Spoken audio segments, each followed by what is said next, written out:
MotoGP 2021 warm-up lap is about to get underway. We can barely contain our excitement here in the commentary box. Fabio Quartararo lines up on the front row, second on the grid. Here is Pecco Bagnaia, just making sure everything's set. D1 is underway. The Bawa Grand Prix of Qatar is go. Not a great start initially for Bagnaia. Look at Miller coming through from the second row. The Ducati started 14th. He's already up inside the top three. The Ducati launch device is absolutely out of this world. When Ducati start device is phenomenal. They've got 4 bikes inside the top 4. The Aprilia Related Spargo was also by the Ducatis. Former Ducati man Danilo Petrucci's race has come to an end so early. Hope he's all right. Immediately Zag. They wanted to be. Then the pole man Pecco Bagnaia got the whole shot. A great launch by Miller, but nobody nailed the start quite like himself inside that top 4 immediately. Incredible launch. Related Spargo is about to be passed by Fabio Quartararo. He had to do that. Rossi's big steep as Danilo Petrucci trudges away in the gravel trap. Yeah, not what he needed. He needed a race under his belt to get crucial. Great inroads at the moment. They're still hovering around 9th and 10th place. Pecco Bagnaia started the week out of gap already on Jack's place.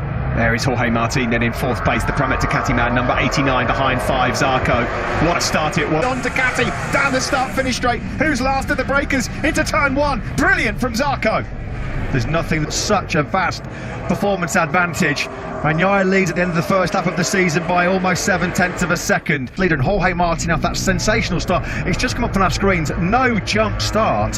Jorge Martin will absolutely sensational. There he is, number 89, up into 4th. He said, I'm going to try and learn in this race and finish it. Well, it's just part, or they think the Ducatis might run into some rear grip problems late on. Well, they need that scenario right now because the Ducatis will only pass on the straight. Well, that was almost out of the window straight away there from Maverick Vinales, who we're on board with. They're ahead of Rossi. Then it's the Suzuki. One of the best starts I think we've ever seen. We're on board then now with Maverick Vinales, looking ahead at his teammate Fabio Quartararo, places behind Oliveira. Again, Maverick Vinales having a look at the inside of Fabio Quartararo. For the Italian, a 1:55.321. Still that advantage he had like on lap 1 of 6/10 of a second. This lap, but he's got to be careful. He did say yesterday he can't go too fast at the front of this race, otherwise by nightmare. Shocker on the opening night for Franco Morbidelli. Something happened to him on that first lap as well, second lap rather, because lucky owner Alex Martin and Fabio Quartararo, the door was just left slightly open from the rookie Martin, and through he goes. Yeah, there was something happened to Morbidelli on that second lap, Steve, 19th place.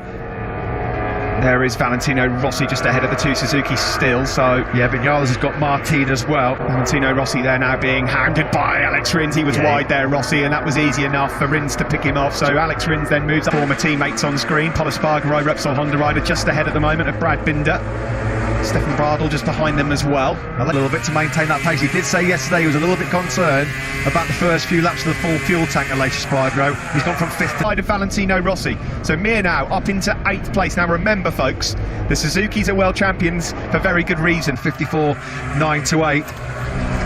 It's the gap between him and Jack Miller in 3rd place. It's just around, and he's thinking, I'm not going to go for it right now. I'll let the race come to me. As Rins, he had to make that move. He had to make it stick at turn 6 per second quicker than Pecco Bagnaia on that last lap, and the gap at the front, as you can see, has come down. You see, Bagnaia is not entertained. If I do drop the hammer and get into 54 too quickly, well then I might hit those rear grip problems that everybody fears that the Ducati, the Suzukis and co to join in, and we may well have 7 or 8 riders in this. As it is at the moment, the early stages, I said yesterday, if you try and escape and push too hard at the start of the race, there's a risk you might get Quartararo makes a move. That was. Is it a matter of time before Quartararo finds a way through a course map? They've got to do this in outlets to keep him behind the slipstream. Here he comes. Here comes the move. That was beautifully done from Fabio Quartararo. He lined that all up into Fabio Quartararo there, because when Miller winds up the wick to 6th gear on that Ducati, although Quartararo's got pretty good drive, hasn't he? Quartararo's not having it though. He's closing the door. Excellent stuff from the Frenchman. Oh, that was a game of dare and chance on the foundational work at the end of the last lap and the start of this one from Fabio Quartararo. He had to do that. Now Maverick Vinales has just watched all of that on Morbidelli, who's having an absolutely awful, dreadful start to 2021.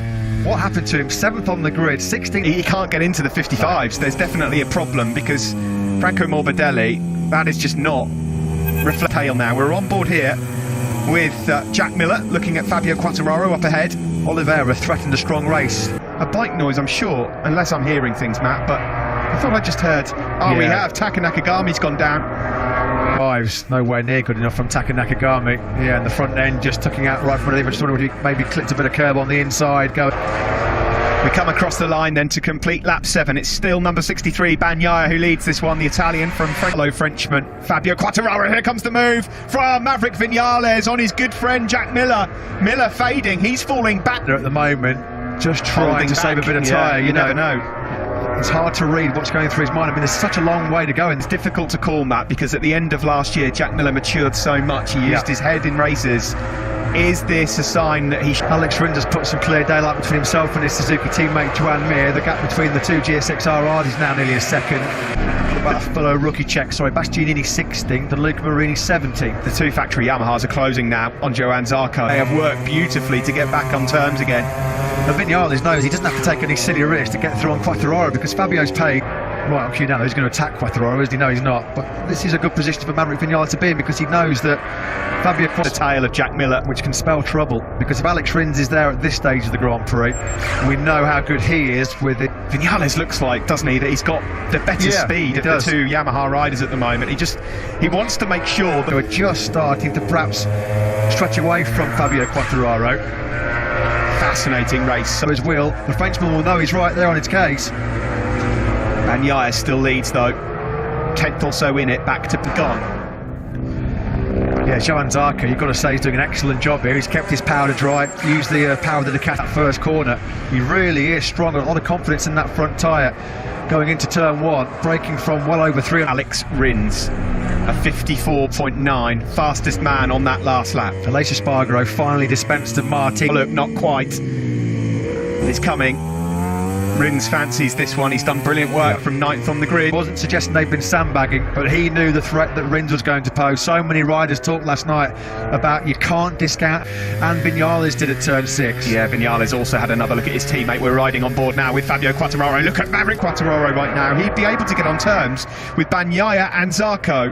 There's 3 different battles going on here. He hasn't needed to. Here comes Vinales on Quartararo. He's done it on the straight. It will be the move into turn 1 that he needed. Good stuff. Out for the curve. There was no way that the Frenchman could then turn in. So Vinales up into 3rd place on the podium. Miller the nudge he needs to say, do you know what? I don't want to fall too far back. Maybe I'll push now. It's impossible to know what his game plan is at the moment. I'm pretty sure that Bagnaia and Miller have not done a 54 in this race because they're thinking so much. And it went horrifically wrong in Mazzano. Will that be in the back of his mind? 52 Rins. There's a bit of a gap back then to the world champion Mir, who's just ahead of Aleix and Paul Espargaro.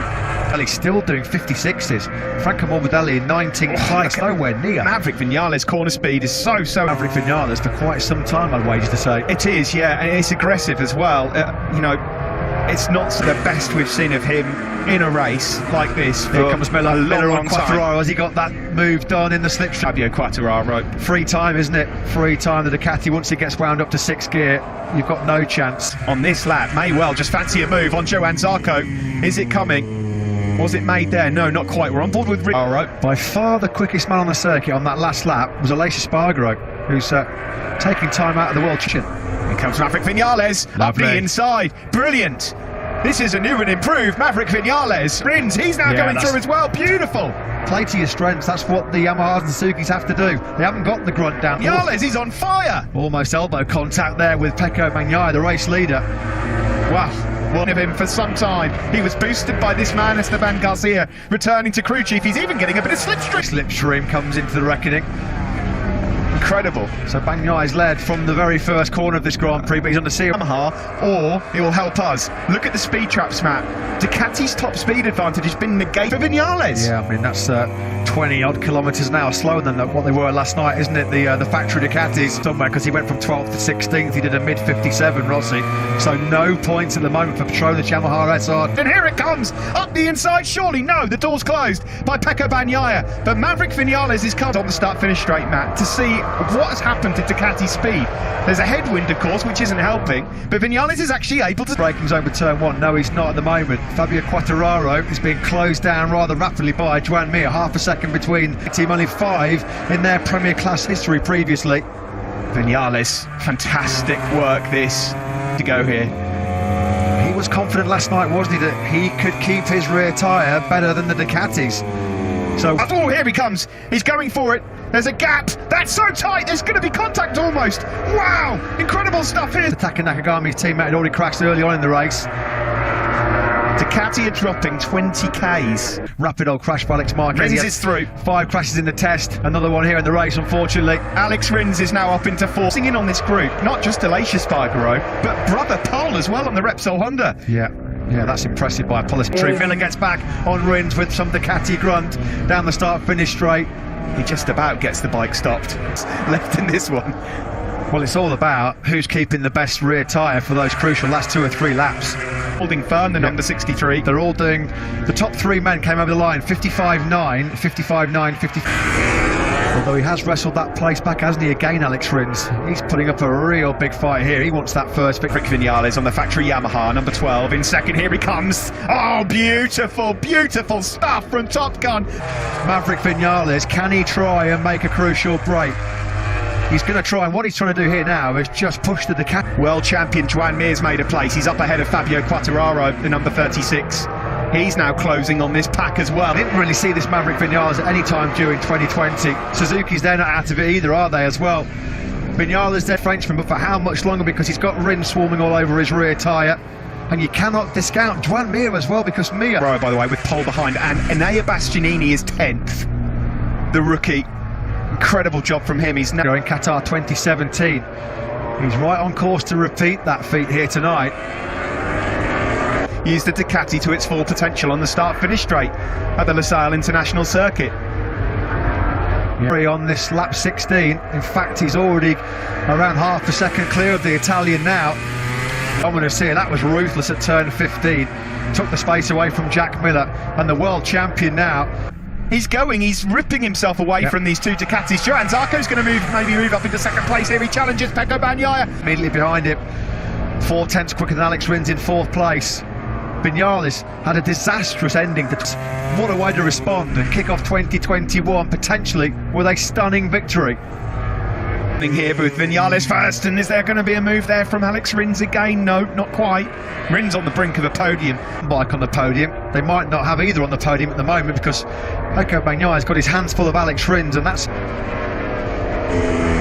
on board now with Alex Rins, number 42. 3rd in the world. Again, the door slammed shut by Jack Miller. Zarco showing his class as well, isn't he, here at the moment? Top Ducati. Is it going to be coming at turn 15? No, not quite close enough. Well, Zarco said, Matt, it's his time to shine, it's his time to... Just not clicking for him and gelling right now at all. On to the home straight we go with 5 laps remaining. That's the battle for 3rd. Up ahead, it's Vinales from Zarco. There's Alacia Spargaro in 8th place. 12th to 16th, yeah. Mir on the inside of Rins. We did not expect this at all. A few laps ago, the world champion producing a world championship. And Zarco in second. Now he's by 1.5 seconds. Miller's got nothing left. Miller is just like a sitting duck here, isn't he? They don't have a bike on the podium. Probably best not to show another shot of Davide Tardozzi right now because he's going to be grimacing. Good. And it's all gone horribly wrong when it really matters. They've still got Zarco in second on the Ducati, but it's not the factory team. This is just your classic Joan Mir performance from 10th on the grid.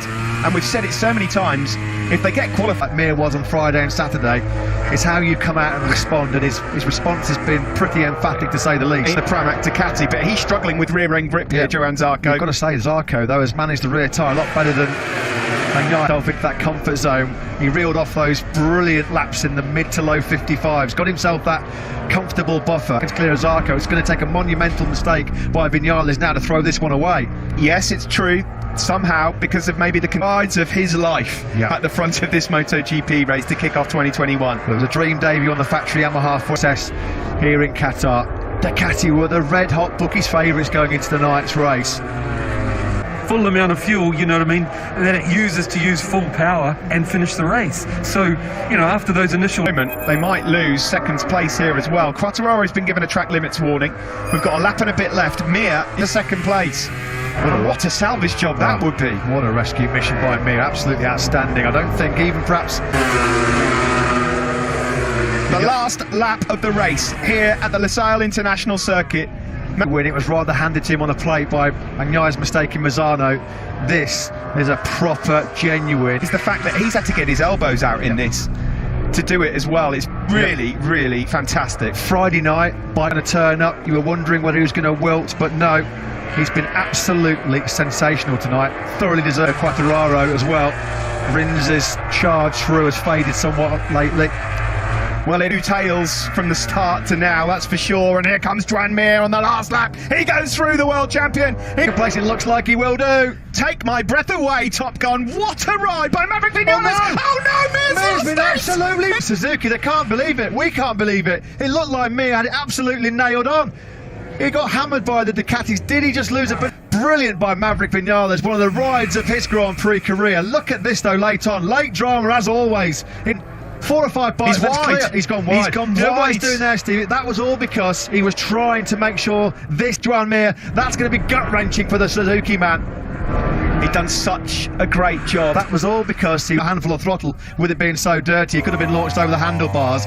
It was until the last corner. It's an exaggeration to say that was probably the finest ride of his MotoGP career. I quite agree. I'm going to hold my hand wrong. Can't get the start, full tank at the start. Something is wrong, but that was sublime. Right, and it just came up short. Just a small mistake, the smallest of mistakes to keep the Ducatis at bay in Doha until yesterday after FP3. As a precaution, they had that second place. He went so deep, didn't he? 2 motorcycles behind you in that situation you don't want. There's 2 Ducatis. Sonichi Sahara and Ken Kawai. It was a phenomenal ride. This guy, phenomenal. I tell you what a brilliant ride from Johann Zarco. The leading to deliver podiums, and he's done it. It's been a humbling day and experience for Petronas Yamaha. And fiddle on his factory Yamaha debut to Maverick Vinales as well. Great job that. Just the minutest of mistakes at that final corner which cost him the podium. We loved it. The fans got... Let's hear then from Lynn Jarvis. What a ride from Maverick Vinales, I'm sure. Thoughts? Exactly that. What a stunning ride from Maverick. You know, we knew he had the pace. Could that be possible? I would have said no way. You know, because the 4 Ducatis just launched off the line, and it was difficult. A fabulous race. I think getting past Fabio at that moment was important. He was clearly faster. And then big congratulations. Thank you very much. Yeah, you're not the only one, Lynn. You're not the only one. Third place then goes to Pecco Bagnaia on the factory Ducati after a great qualifying early on last season. But congratulations, Maverick Vinales, the Top Gun, about to take him. And a big warm embrace between Vinales and his crew chief Esteban Garcia. Joaquin Aristegui